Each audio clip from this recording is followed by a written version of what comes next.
Guys, basig wala pa mo ka update sa inyong contact info sa atong messenger. Kay konektado ba ya ato ang messenger guys ug ato ang Facebook. So tudloan ta mo unsa pag-update sa ato ang messenger. Pat i-update na ato ang messenger no. Kay mo jay gisugo ni Meta nga ni-update na to ato ang contact info sa ato ang messenger. So dali ra kay ni. Ato ta sa ato ang messenger guys. Diri sa atong profile, diri sa menu, 3 lines sa baba.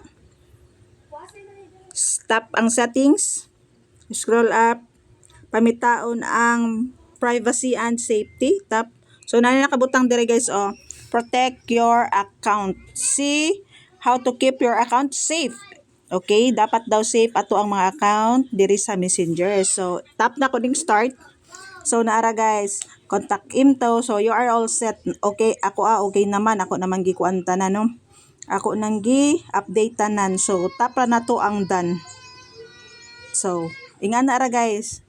Ingan na ka-importante dapat ma-update na to ato ang mga messenger para safe ang ato ang mga account. Okay, unta may natutunan. Thank you for watching. Bye bye. Please follow, like, and share sa akong video guys.